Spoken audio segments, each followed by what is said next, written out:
工程公司老板在工程交付后迟迟不肯结清欠我们工人的薪资，这一拖就是2年多。我先后带着他们用挖掘机挡路，而且还用跳楼威胁他，可他都无动于衷，还不屑地看着我，有本事你就死，没本事就滚一边去，少用自杀威胁我，你要是真想死，还会堵上门问我要钱。反正我就一句话，要钱没有，要命一条。因为讨薪，我3番5次进派出所、拘留所，都得不到回应。后来我想了个绝妙的办法，这次轮到他破防了。大家好，开始今天的分享之前，希望你能给人间烟火点个订阅，我将会分享更多优质的内容。这是鼎盛建筑公司欠我们工程款的第3个月。2年前，我爸得了脑出血，因为钱不够，我们早早就得从医院搬出来，别说去康复中心了，就连买药钱都不够。我爸嘴歪眼斜，成了半个瘫子，因为舍不得吃药，一个药片掰成3瓣，一顿的量他能吃1天。用我爸的话说，他能吊着命不死就足够了。他虽然脑子有时不太清醒，但仍不想拖累我和我妈。要不是那天晚上我喝多了水起夜，否则肯定也发现不了我爸准备投水缸自尽这件事。我妈哭得上气不接下气，边哭边骂边打，我也眼圈泛红，一时间不知该说些什么。为了看管我爸，我妈放弃了耕地挣钱，也不去田里干活了。我们一家3口坐吃山空。我接替他俩去种了半年的地，才发现靠山吃山虽然是个办法，但来钱实在是太慢了。无奈下，我只能从村里出来谋生。离家的时候，我碰到了三毛、满仓、胡子、马三这群小兄弟。我们这堆孩子从小就是光屁股长大的发小，听到我要出门谋生，纷纷决定跟着我一起走。我们没什么文化，也没受过教育，最好的也就是我，才将能认识几个字而已。因为身份桎梏，我们只能找些体力活。今天去这个工地搬砖，明天去那个地方糊水泥。可是散工不是回事儿，再加上这些地方大多不包吃包住，每个月到手的工资自己就得花一半。为了省钱，我大部分时间吃的都是白水就馍，再加上庞大的体力消耗，没多久我就瘦了一大圈。后来我带着几个兄弟兜转到了鼎盛建筑公司，认识了老包，承包做了他手底下的建筑项目。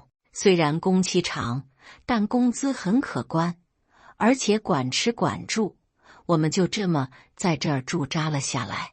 我们个个一个顶10个，很快就干完了活。本来说好的月结，后来因为各种原因变成了项目竣工后再结，我们也没什么太大意见，毕竟在人家手底下干活，人家说什么就是什么吧。可本来该发在手里的工资莫名其妙拖了下去，这一拖就是2年。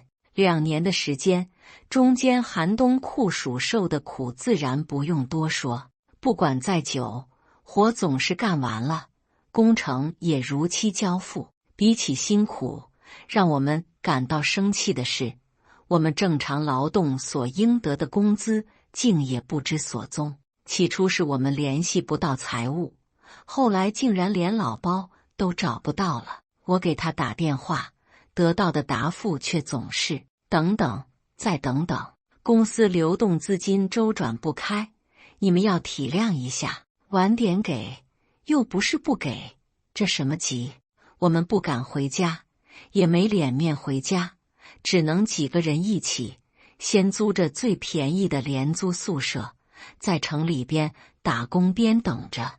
今天是我们几十号人收不到薪资的2年零3个月整。竣工后的这3个月里，我们本着多一事不如少一事，还对他有所奢望，除了等就是等。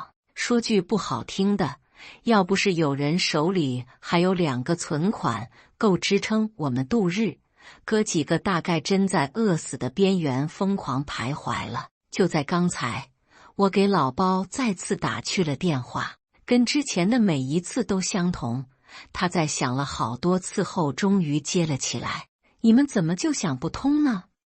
说了没钱就是没钱啊，难道我们手里有钱会欠你们的吗？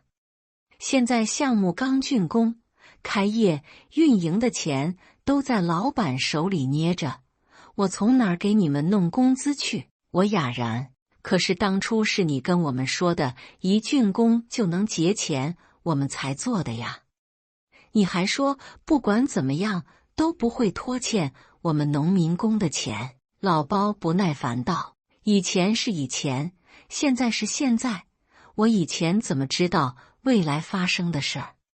这个钱一时半会回不来，你们该干嘛干嘛去。程大川，我劝你们几个也别太过分，天天缠着我有什么用？有本事报警抓老板去啊！说着，他就摁了电话。压死我的最后一根稻草，不是这通明摆着要不回来钱的电话，而是我妈从村口小卖部打来的电话。她既没跟我说我爸的事，也没问我到底赚了多少钱，只是一遍遍地问我什么时候回家。她说她想我了，我已经离家2年了，我妈每天守着我爸，自然寂寞，久病床前还无孝子呢。我妈连个唠嗑的人都没有，更觉生活无趣。可我现在这个样子，怎么能回家呢？我用再等等搪塞他，挂断了电话。晚上，马三蹲在床头砸地里捡来的核桃。川哥，咱们总得想个办法呀，这等下去什么时候是个头啊？没想到第一次进城打工就碰到这种要债的事儿，其他兄弟也附和。老包这个人我们不熟悉，所以到底是真没钱还是都被他吞了，我们也不知道。最终我们统一意见，要是老包过得也穷困潦倒不尽人意，我们就放他一马，直接去问大领导要钱。要是老包花天酒地，夜夜笙歌，我们自然不能放过他。跟踪了他一段时间后，我发现老包这个人一点都不老实。他口口声声说着自己没钱，可今天包小蜜，明天喝酒唱歌，后天海外海吃饭，这些事儿一个都没落下。我回去一转述，兄弟们炸了，这还用想吗？肯定是他把咱们的工资都吞了。我们一个人一年就2、3万块钱呢，别的不说，这30号人最起码20、30万，肯定够他挥霍一阵子了。要我说，咱们真是发现的晚了。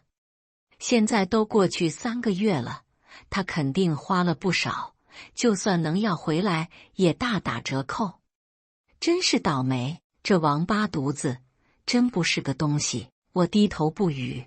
跟那群毛头小子不同，我在家的时候经常看电视，看法制节目，知道踏上讨薪这条路意味着什么。我可能会受伤，可能会挨打，甚至可能会死。满仓最先委屈地呜咽了起来。我今年已经19了，我爸还等着我挣钱回家给我说媳妇呢。这倒好，工资没拿上，平白浪费了2年时间。回头他问我挣了多少钱，我怎么说？这种克扣别人工资的狗东西就该死。那钱都是我们一袋袋水泥、一排排砖挣出来的，他们怎么能这么对我们？好的时候兄弟长兄弟短，现在一提起要钱就让我们别为难他。我们是不为难他了，可谁想过我们呢？这日子真不能过了。说着，他重重地捶了下墙，坐在床上生闷气。其他人听了这话，脸色也都很不好看。大家出来打工的，或多或少家里都有点问题，不是这个家里有生病的爹妈媳妇，就是那个欠了别人的钱还不上，被人堵上家门，或者是因为想给老婆孩子更好生活的。我们深知，如果现在不要的话，那么欠薪2年零3个月只是个开始。犹豫片刻后，我抬头看向大家，是我把你们带出来的，我应该负责到底。这个钱我去要，你们配合我就行了。等要到手，我们就各回个家，盖房子的盖房子，伺候爹妈的伺候爹妈，养老婆的养老婆。既然走上了这条路，那方式方法不重要，重要的是结果。必要的时候，我们的命也能搭进去。满仓抹了把眼泪，抬头看我，哥，你这话什么意思？要账就要账呗，还有生命危险吗？欠债还钱天经地义，这都是合理合法的，咋会有人动不动就提刀要命的？我摇了摇头，这个世界的复杂，他还不懂。倒是一旁比他们大不少的三毛咬了咬牙看向我，川哥，我去吧，我还差几个月成年，到时候就算闹出个什么事儿来，我也不算犯法，就算有了人命案子，关个几年也就出来了。我直接打断了他，正是因为你年龄小，所以你的前途还没开始，不能浪费在这种渣子身上。我活了快30年，已经活够了，就这么着，听我的。我刚准备起身吃饭，一直不动声色的马三突然蹲在地上，开始摆弄核桃壳。我之前在网吧上网的时候，听其他工友说了，只要把事儿闹大了，一切就有余地。如果非得牺牲一个人的话，那我们也得公平公正。反正我不同意川哥自己去，要是实在想去的话，就抽签，抽到大壳子的去，小壳子的不用去。其他人犹豫了一下，但也蹲下身，决定捡壳子。我笑了笑，一脚踢翻了他们搭的摊子。我说过了，本来就是我带你们出来的，这事儿应该我去办。我比你们大得多，把你们这群小孩推出去，我躲在后面，我还是男人吗？行了，不用墨迹，你们要是真过意不去，那就听我的，配合我就够了。谁要是再提这个主张抽签什么的，就是跟我程大川过不去，临死拉个垫背的，不是我的作风。当然，后半句话被我咽进了肚子。看着我的模样，他们不敢再多说一句，这事儿也就这么认下了。内部协商好后，我开始动起了心思。都说现在是法治社会，有问题找警察，警察不作为再去，我们就先去试试。我们几个围在派出所门口，你推推我，我推推你，过了半天才踏进去。等说明来意后，接待的警察递给我们一张单子，让把具体问题和情况都写在上面。我以不识字为由回绝了，他们只好派人来向我们了解情况。刚记完欠薪情况，他又问我们要证据材料。我调出来我和老包的微信聊天记录，里面清一色的都是绿框框。我不怎么会打字，只是每天给他发个钱袋子的表情来催债。老包从来没回过我。警察摇摇头，这不是证据，我们要的是劳动合同、工资条、银行流水和考勤记录，这聊天记录完全可以伪造呀。要只有这些的话，我们管不了，你们还是去打劳动局和劳动仲裁的电话吧。听到这话，我有些生气，我们就是一群搬砖的，谁给我们签合同？说欠钱就是欠钱，难道我们还能讹他吗？可不管我们怎么说，人家都以证据不足为由驳回了我们的报案。没办法，我们只好一边打听，一边求助。先向劳动部门投诉了这件事，后向劳动仲裁申请了求助，可得到的答复都大差不差。人家说，每年这种事多了去了，别说我们农民工了，就连城里打工的人都会被老板欠薪，劳动局天天处理这些事儿，案卷早就堆成山了，更不用提劳动仲裁了，动辄就3-4个月以后再等消息，时间更长，我们根本等不起。走投无路之际，我走向了律师事务所，向所谓专业人士咨询起了这件事。律师很详细地讲了下，如果我们要走法律的话，具体的流程是什么。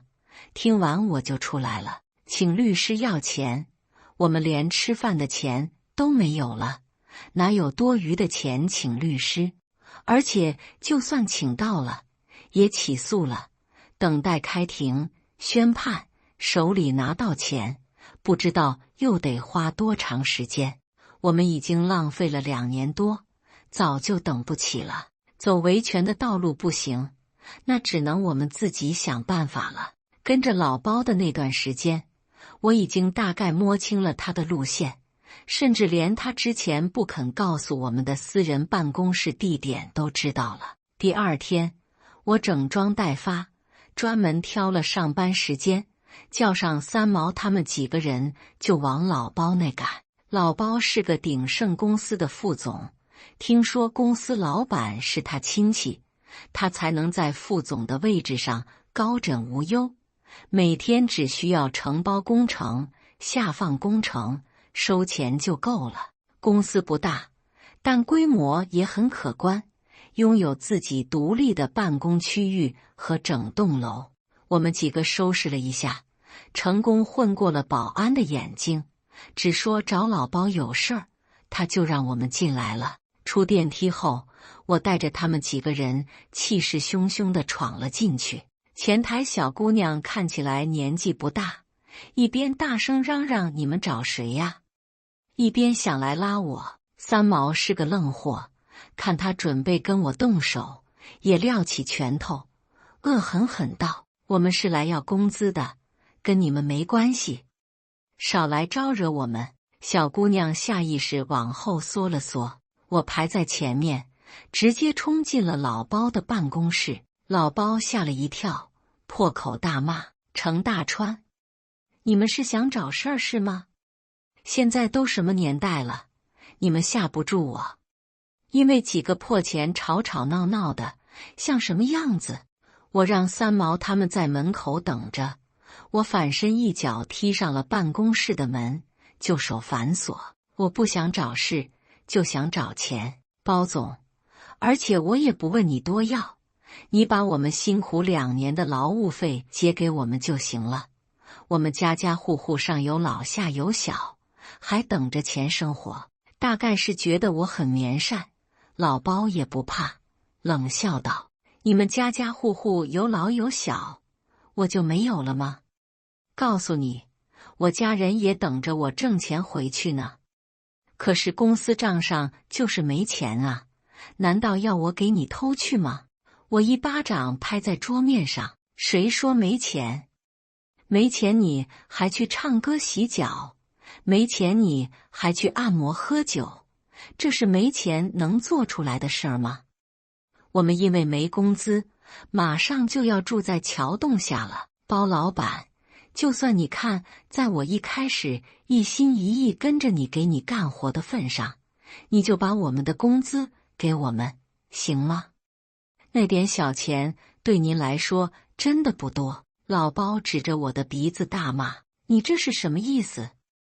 你他妈的跟踪我是吗？程大川，我今天还就告诉你了，你他奶奶的少跟我打感情牌，我跟你说了多少次了，账上没钱没钱。你是耳朵塞毛了听不懂吗？就算有钱，就冲你现在这样子，我也不能给你。我包满不是被吓大的，你这2下扎呼不了我以前的感情。我是老板，你是打工的，我们之间有什么感情？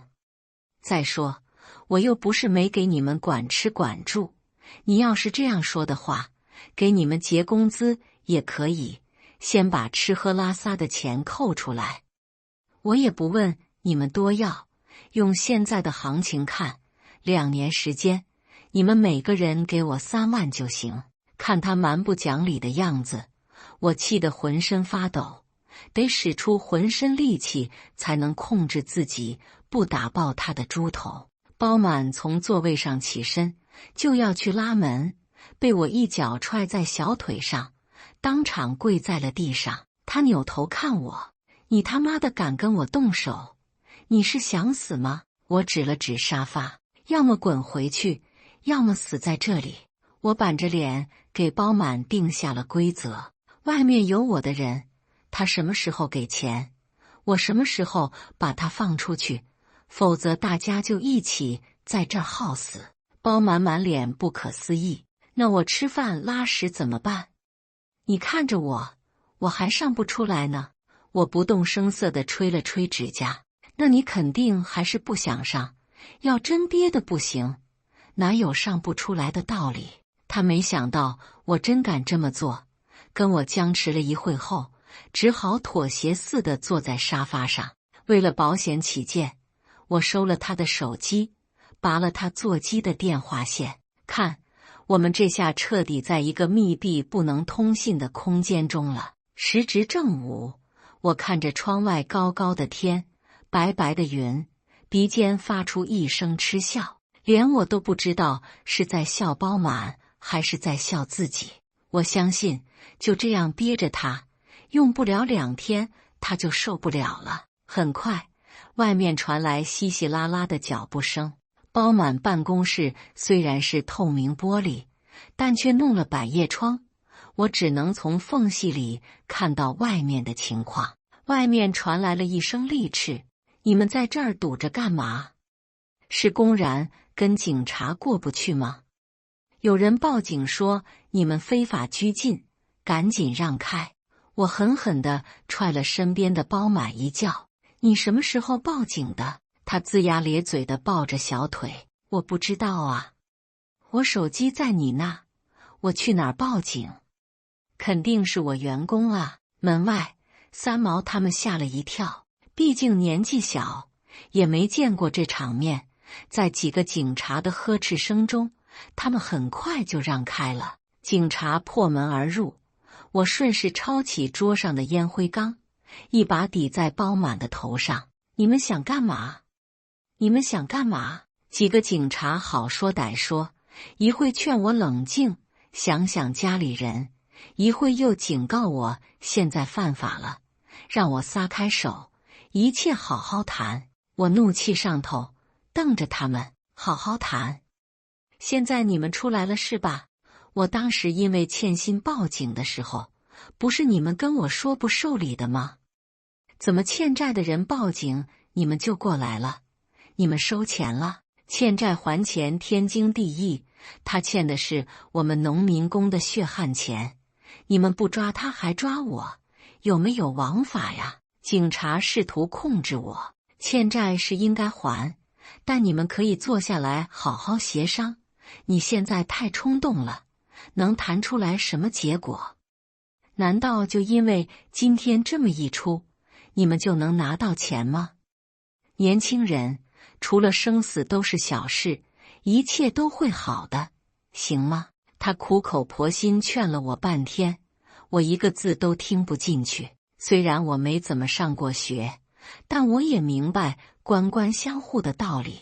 人家都是城里人，怎么会有人站在我们的角度想问题？想到这里，我恶狠狠地勒紧包满的脖子，掠得他直吐舌头。突然一阵剧痛，我被一个不明物体打中了头，胳膊一松，竟然让包满那个王八蛋真跑了出去。我本来想上前追他，可惜身后的人已经死死地箍住了我。目光所及之处，我看到包满绘声绘色地给警察讲着我是怎么控制他的，我看到三毛他们个个都被抓了起来，挨个往楼下送。被警察带上警车的时候，包满还挑衅地看着我。第一站以失败告终，得到的结果是我被拘留了1周。但我已经顾不上那么多了，干脆破罐子破摔，很快就重振旗鼓，准备再找包满问个清楚。我现在才明白，他不是没钱，而是压根不想给我们钱，或者说他是觉得我们对他没有任何威胁，所以理直气壮地扣着我们的钱。拘留并没让我长记性，反而让我沉淀了。从拘留所出来后，我回了家。马三他们本来像无头苍蝇似的，见我回去，个个都有了干劲。我向之前的朋友借了几台拖拉机、挖掘机之类的大家伙，就这么光明正大地走在马路上，一路开到了鼎盛门口。我还专门挑了上班时间，几台大家伙往门口一停，彻底堵死了大家上班的路。有认识我的不敢上前，只是掏出手机疯狂发消息，发吧，最好能让包满现在就过来。眼见门口的人越堆越多，我无视上来交涉的保安，点名道姓要见包满。20分钟后，包满果然来了。他面色铁青，虽然生气，但还是跟我保持着距离。程大川，你到底要我怎么样才能满意？难道要我卖房卖车给你工资吗？给你说过1万次了，公司账上没钱。我冷笑出声，公司账上没钱关我屁事。我要的是我们的工资，又不是你们公司的钱。今天你们要是不给我们个解决方案，我们就干脆撕破脸好了。反正我已经住过1次拘留所了，也不怕第2次了。那地方比我家都好，我睡得挺习惯。包满握紧拳头，一言不发。在我的示意下，三毛、满仓和胡子一人一个拖拉机就顶住了公司大门。马三的挖斗更是高高的抬在空中，仿佛下一秒就要掉下来给公司刨了似的。包满着急了，你这是干嘛呀？你就算把我这儿砸了，有什么用啊？再说，又不是不给你钱，只是晚点，你们就这么等不及了吗？我冷笑，今天推明天，明天推后天，你知不知道，你已经推了2年3个月零13天了。你有钱发员工工资，没钱给我们这些干活的人发工资吗？很快，警车声又响起了。在警察的维持下，现场很快恢复了秩序，而我又2进宫，被关进了派出所。人家说，要是我再这么继续闹下去的话，就要刑拘我了。我连穷都不怕，还怕刑拘吗？出来后，我又从网上学了各种讨薪的办法，什么1哭2闹3上吊，什么举条幅跪政府，什么跳楼自杀，都闹过。一开始包满还害怕真闹出人命来，但我们很容易就被看破是虚张声势，他也不惧了，反而双手环胸看着我们冷笑，有本事你就死，没本事就滚一边去，少用自杀威胁我，你要是真想死，还会堵上门问我要钱。反正我就一句话，要钱没有，要命一条。我闹1次，他们就报1次警。我作为幕后指使人，就得往派出所住几天。跳楼自杀，威逼利诱没成功，反而被关了5天。5天后，我照常出来，现在甚至都习惯了这种生活。只不过现在离我们最初讨薪的日子相比，我们挥霍了更多时间，断断续续的讨薪。我们一度又花了2、3个月，可是从来没有人问问我们工资怎么样了，没人来给我们主持公道。那天，我们几个照常在外面找了半天工作后无果，吃过泡面往家赶。等回去的时候，一推虚掩着的门，我们傻眼了。我们本来租住的6人间宿舍被砸了个稀巴烂，桌椅板凳被干得稀碎，什么暖壶水瓶之类的更是砸的内胆都碎了。床单被罩被人扯下来，上面多了些不明痕迹的液体，窗户被石头砸烂了个洞，窗帘也被扯掉了，所有的家具都被破坏殆尽，灯也烂得不能再用，家里被砸得连个下脚的地方都没有。马三气得浑身发抖，王八犊子，真是狗娘养的王八犊子！这事儿除了包满能干出来，还有谁？我看他就是报复川哥之前打了他，老子弄死他！就他会砸吗？他是土匪吗？咱们个个都是干苦力的，咱也去给他公司砸了。对，砸他公司。他们几个义愤填膺，抄起手里的家伙就准备往出冲，去找包满报仇雪恨。我双拳紧握，身上也止不住的发寒。难道现在真的没有说理的地方了吗？包满给我打来了电话，电话里他语气欢快，旁边还有些隐约的歌声。大川，这是我送你的礼物，怎么样？还不错吧？可是他们下手重了点，我都说了，别破坏人家的家具，否则你们是要赔房东的。这下好了，你们的工资没要上，还又落了一屁股债。你看，手下人办事儿就是不行哈。对了，我现在已经出差了，你们找不到我。你们想去公司闹就去闹，想堵门口就堵，想砸我公司就去砸，没关系，都可以。但是你们搞清楚，砸坏了东西是要赔的。我能赔得起你们这个破屋子，你们能赔得起我的公司吗？到时候欠债不还钱，我就问你家里要。程大川，你跟我斗，真嫩。说着，他喜滋滋地挂断了电话。寂静，死一样的寂静。三毛语带呜咽，难道我们就这么被欺负成这样吗？他也太不是东西了。满仓倒很理解包满，正常，我们之前那么搞他，他现在不搞我们，我反而不放心。砸就砸了，我手里有点钱，我赔。但是川哥，咱们就这么认输吗？你之前替我们做了那么多，就都前功尽弃了，我们的钱就要不回来了？我当场否定，肯定不是。属于我们的一个子都少不了，不属于我们的我1分钱都不要。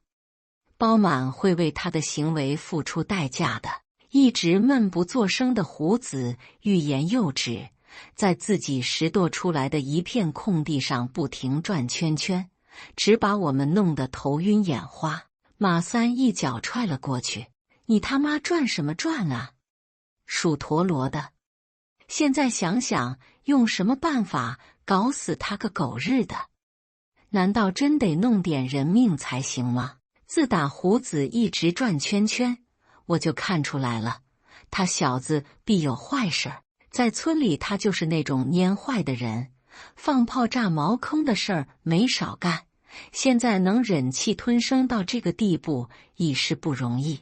他有些犹豫，挠了挠头后如释重负地叹了口气。既然你们问了，那我就大发慈悲地说了，我有渠道，能搞来雷管，我们用雷管炸了他家，逼着他回来给钱，你们看行不？之前之所以没说，是觉得祸不及家人，这样做不太好。可他现在太过分了，还公然挑衅我们，我是真的忍不了了。这话像晴天霹雳似的炸开了花，我们几个都被吓了一跳。雷管、炸药、枪支弹药都是国家明令禁止的，他从哪搞来的？胡子别过头去，别问了，你们就说敢不敢吧。反正我们烂命一条，要是家里人真因为这几个钱饿死了，那咋办？川哥，实在不行就你们躲起来，这事儿我去办。反正他包满跑得了和尚跑不了庙，有本事就带着全家人搬走，没本事就乖乖回来给钱。气氛都被调动到这个程度了，大家一口一个我同意，我也去，倒显得此时沉默的我有些怂了。胡子看着我，大家都看着我，我抿了抿唇。既然胡子手里有这种爆炸性武器，那我们干嘛要坐以待毙？炸他家干什么？要做就做个大的。想起刚才包满话里话外的意思，他说如果我们欠债不还，他就追到家里要。那为什么他现在欠债不还，我们不能追到他家要呢？我好像说服了自己似的，认命地点了点头。马三他们欢呼了下，像是得到了我的首肯，才敢放心大胆地去做。他们转身之际，我叫住了他们，我有个更好的办法。炸房子算什么？我们要炸就炸人。看着他们震惊的眼神，我笑了笑，放心，我去做，只要能讨到心，付出什么都可以。他们劝了我一晚上，都没能打消我的念头。为了从根上揽下这件事，我主动向胡子要来了他朋友的联系方式。起初他还不相信我，不肯跟我交易，但后来我一直磨他，终于松口了。我们约定好了时间，我凑齐了我们身上所有的钱，准备面交。反观包满那头，不知道他是躲得兴起还是玩得开心，还真以为经过这件事，我们知道怕了，再也不骚扰他了。从他的朋友圈看，他的定位3天2头就换了，狡兔3窟，不过如此。等真的买到那些雷管的时候，我才有种怅然的感觉，这事儿只许成功，不许失败。最好的结果就是我们拿到工资，全身而退；最差的结果，做好准备后，我跟几个兄弟大吃大喝了一通，算作我们的最后一餐。我躺在床上，看着半醉半醒的娃娃们，呢喃道：要是我死了，请你们帮我照看我爹娘，行吗？马三的手一顿，微不可见的点了点头。我只当他听到了。包满的儿子叫包小才，在第一小学上3年级。在他眼里，他有个能挣大钱的爸爸，貌美如花的妈妈，幸福的童年生活。看，这个社会太不公平了，偏偏就是包满这种人，真正做到了生活比蜜甜。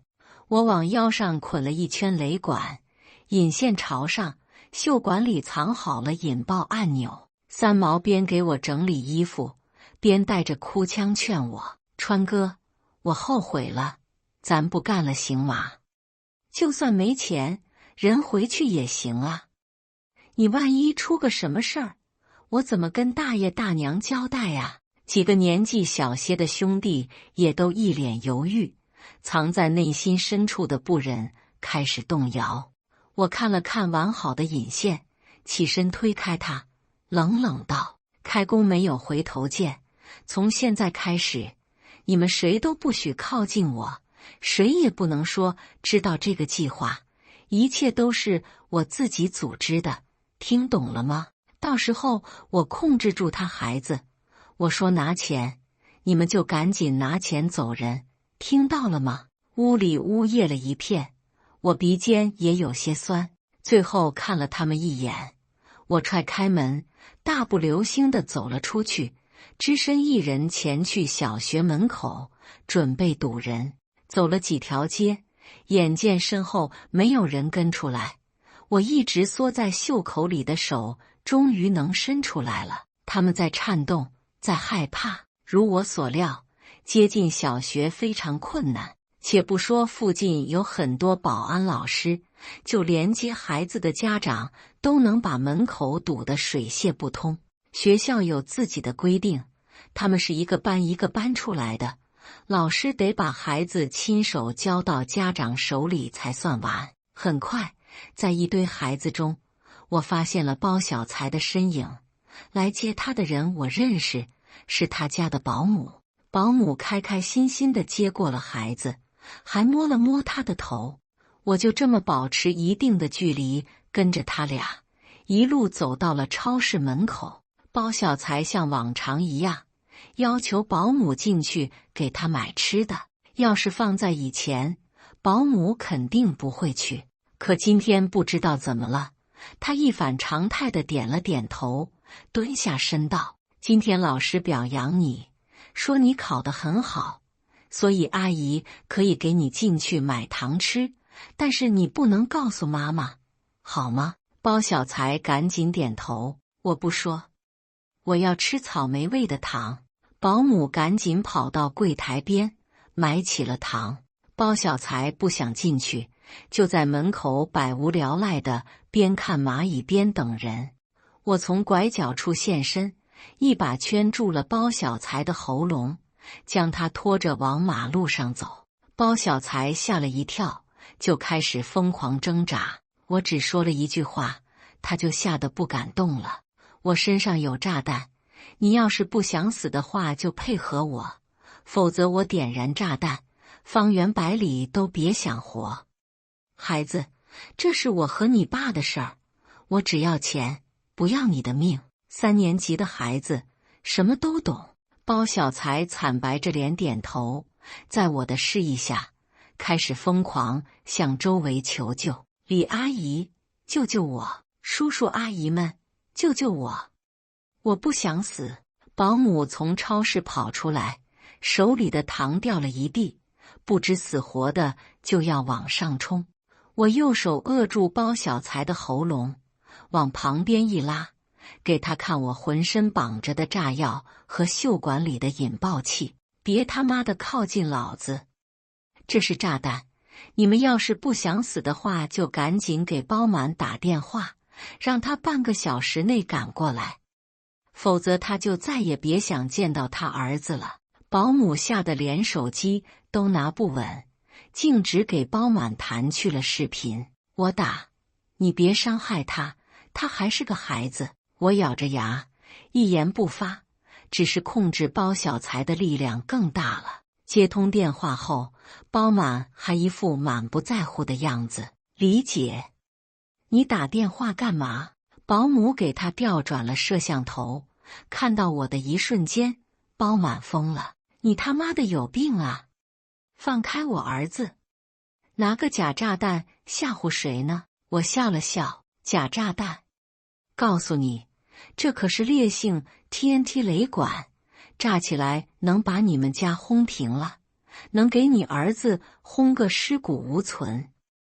你要是敢赌上他的性命跟我打赌的话，那你随意。接着我把我的要求原原本本地说了一遍，包满头上瞬间阴出了汗意。我是真在外面出差，现在就算要回去也不可能半个小时就到，我们好说好商量行吗？我懒得理他，既然你不来，说明你不重视你儿子，那死了拉倒。眼见周围围观群众越来越多，我拖着包小才就往相反方向跑。这孩子怕死，更怕我，也异常配合起来。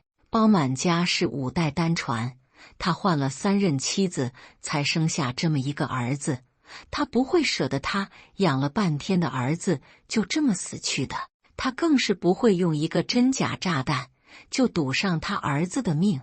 大概是谁报了警吧，没过多长时间，我周围就堵上了一辆辆警车。警车停稳的一瞬间，车门被大力推开，四周突然冲上来一堆全副武装的特警和警察，将我团团围住。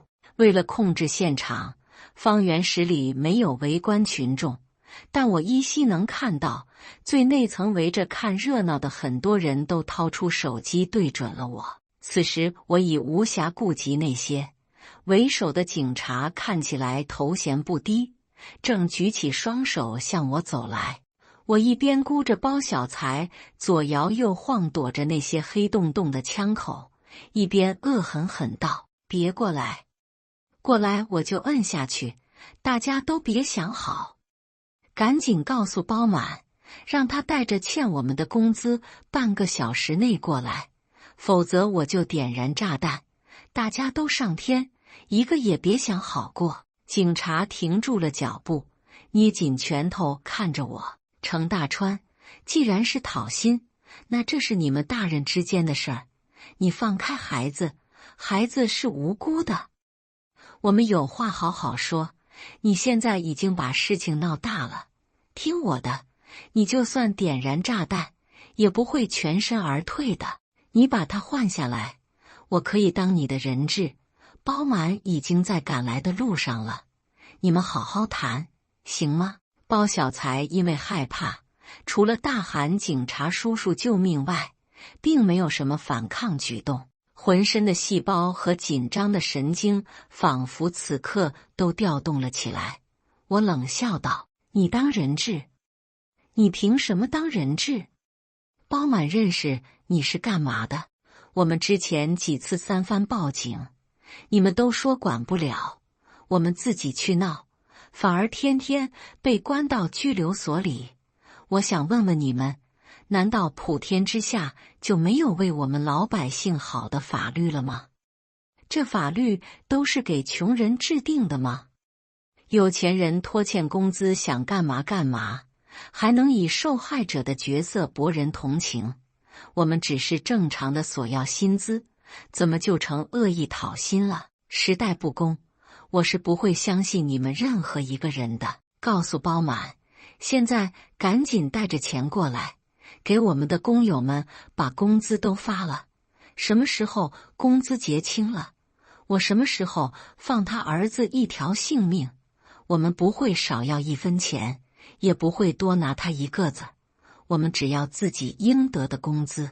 我越说越气，情绪激动，握着引爆器的手指不住发抖。他们见怎么劝说我都不听，只好开始给包满打电话，让他赶紧带着钱，先满足我提出的要求。警察开了免提给我听，包满语气仓皇：“警察同志，麻烦你们先稳定一下他的情绪，我儿子本来心脏就不太好，他可不能出事儿啊。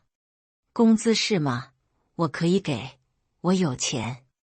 前提是你们一定得保护我儿子的安全啊。”我发出阵阵冷笑，看，明明有钱，为什么非得到现在才肯拿出来了？那句话怎么说来着？不见棺材不掉泪，不到黄河心不死啊！警察同志，如果有机会，我也想当个好人，可是为什么现实就是这样的呢？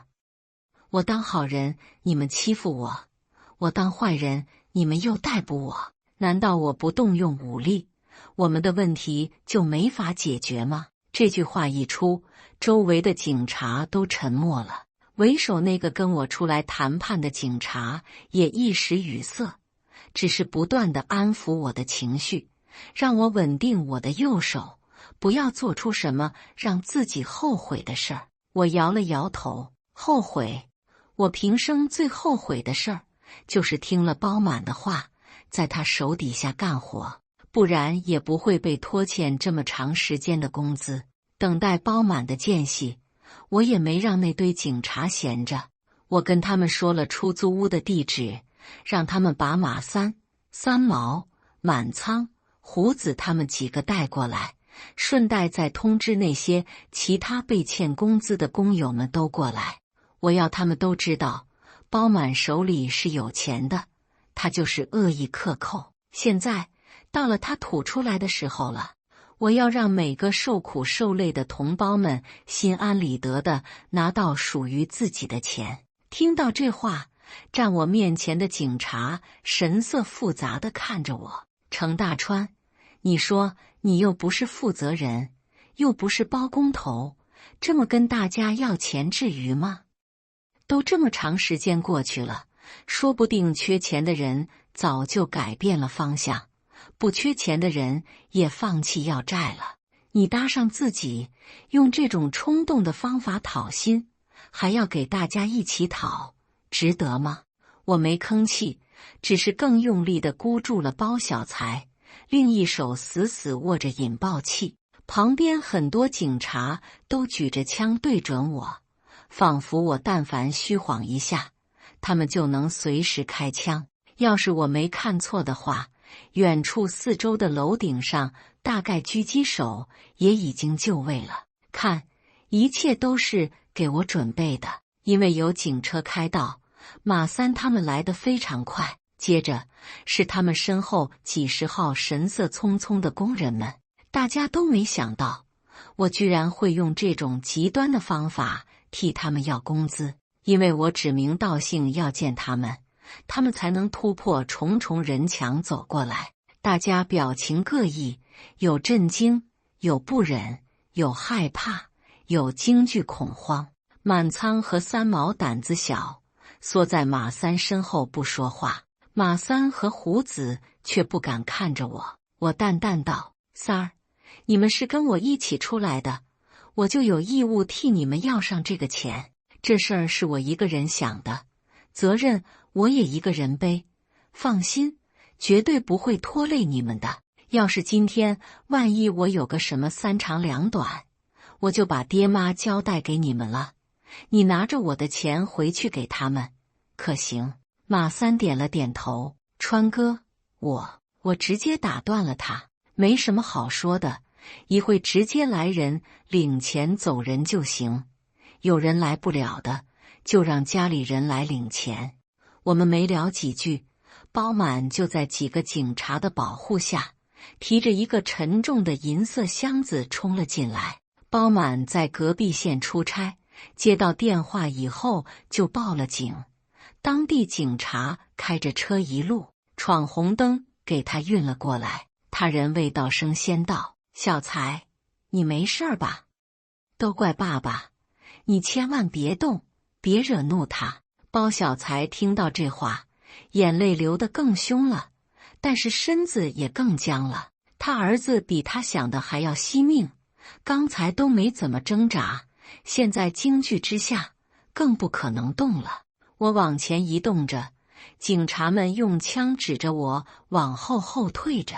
我努了努嘴，告诉警察：“把他弄过来，当着我的面，现在就给大家发工资。”包满一脸不可思议：“现在在这儿发工资？程大川，我钱都带来了，你就不能先放了我儿子，我好好给你发钱吗？”我摇摇头：“放了你儿子，那我绑他干嘛？你这种人人品烂透了，我能信你吗？”“少废话，赶紧现在当着我的面发。”包满迟迟不动，观察着警察的神色。敌不动我不动，我们就这样僵持在了那里。包小财大概是体力不支了，他脚下一软就要往下滑去。我下意识搂着他，跟他一起蹲了下去。四周突然传来很多上保险的声音，我一抬头，目光所及之处到处都是枪头。我抖着手继续扼着包小财，见他脸色开始发白，我有些着急地冲包满发泄道：“包满，这可是你亲儿子，你是要眼睁睁看着他死在你面前是吗？不对，你看不到了，因为你们会一起死。没想到在你眼里，区那点钱居然比你儿子还重要。”包满受不住我的刺激，直接将箱子扔了过来。我只有一个要求，给了你们钱以后，你就放过我儿子吧，行吗？我点了点头，示意警察去开箱发钱。站在我面前的警察自觉领了这个任务，打开箱子的一瞬间，所有人都被里面摆放整齐的厚几十摞红色钞票晃了眼。我一边掠着包小财的脖子往后退，一边对着马三他们道：“过来啊，过来领钱，警察给你们发，咱们有钱了。你们拿到钱就赶紧回去，听到没？我喊了好几声，可他们都没有往前。其他人是不敢，马三他们是不忍。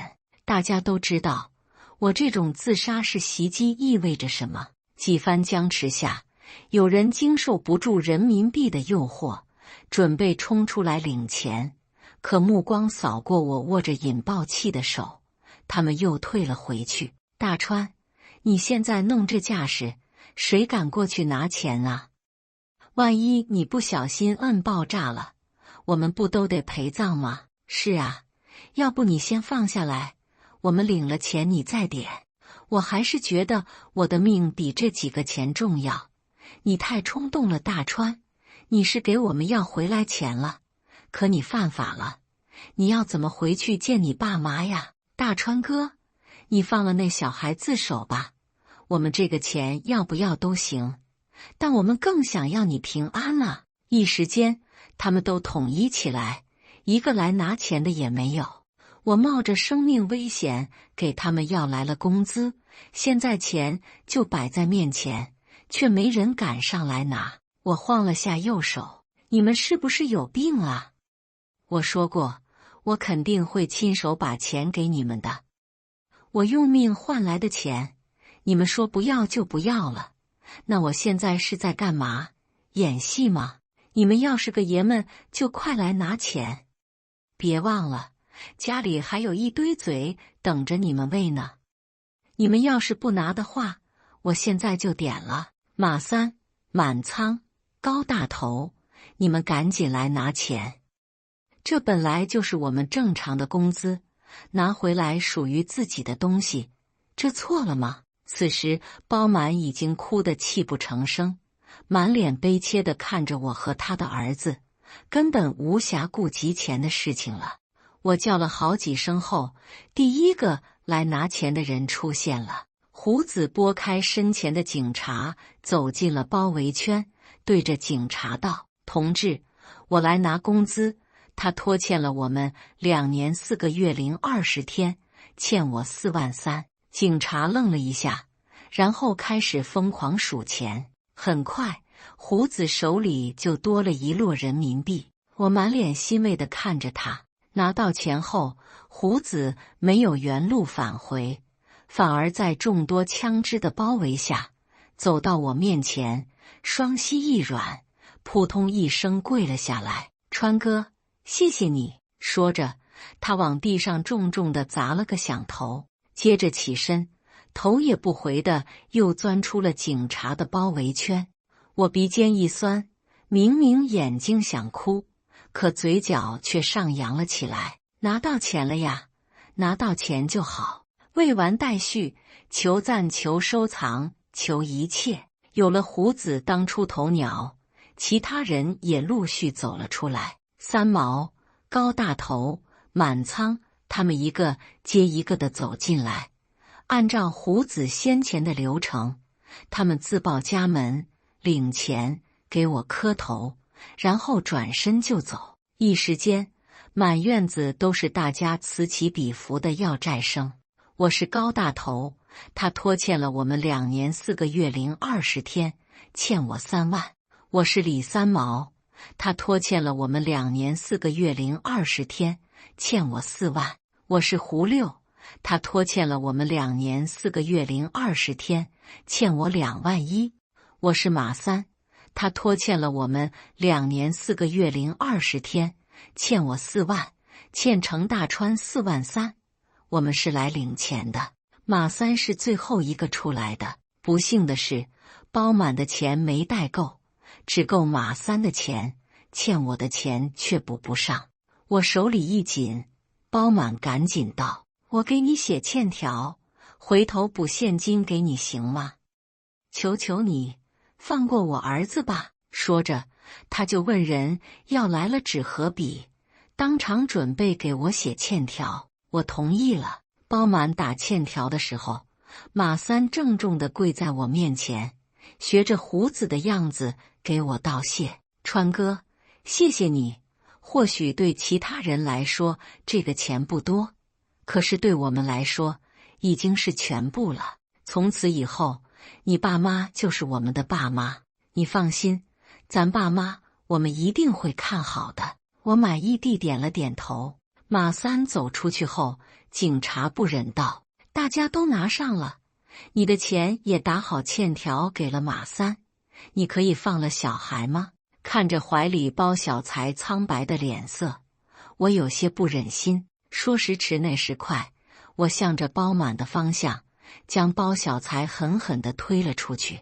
包满不顾我随时引燃炸弹的危险，冲上来就抱住了他儿子。我有些想笑，为什么这种人还有他所担心的事情呢？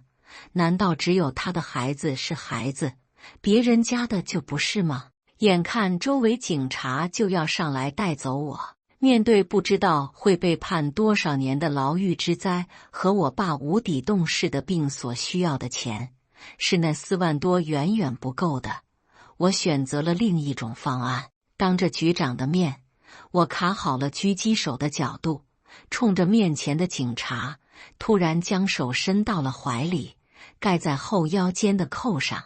下一秒，一阵窸窣声破空而出，我还没来得及反应，只觉得胸口一阵疼痛，温热的液体就破体而出。面前警察呆了，我也呆了，原来死亡竟是这种感觉。我含着满嘴的血，无辜地看着眼前的警察。我只是想摘掉炸弹的绳子，为什么打我？闭上眼睛前，我听到那个警察发疯似的吼叫：谁开的枪？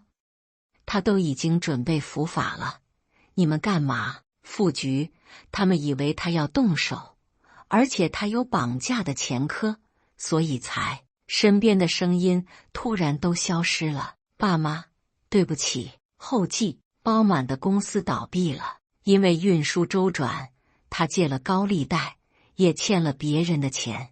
高利贷没有程大川他们这种要债方法这么蠢，直接砍了包满一只手，他就砸锅卖铁的还上了钱。老婆跟他离了婚，包小财留给了他，父子俩很快就搬走了，搬到一个谁也不认识他们的地方重新开始去了。事情发生后，马三他们带着钱回了村里，也将犯罪嫌疑人程大川因犯危害公共安全罪、绑架罪被警方当场击毙的消息传了回去。马三他们带着钱给程大川的爸妈讲了事情的经过，意外的，老两口很平静的就接受了。马三他们再三保证，以后一定会像对待自己爸妈一样对待程大川的爸妈。他们还带来了包满欠程大川的43000块，还有国家出于人道主义补偿的10万块钱。程大川的妈妈欣然接受，送走了他们。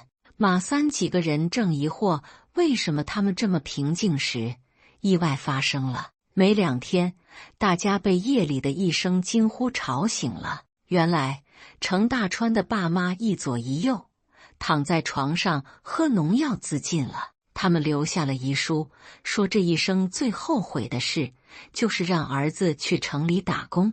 现在儿子没了，他们白发人送黑发人，活着还有什么意思呢？当晚，程家的屋子里传来了众多男人小伙的呜咽哭泣声，只有月色听到。以上就是今天分享的故事，大家有什么想说的、想吐槽的，欢迎在下方评论交流，也更希望能给人间烟火点个订阅，我将会分享更多优质的故事内容。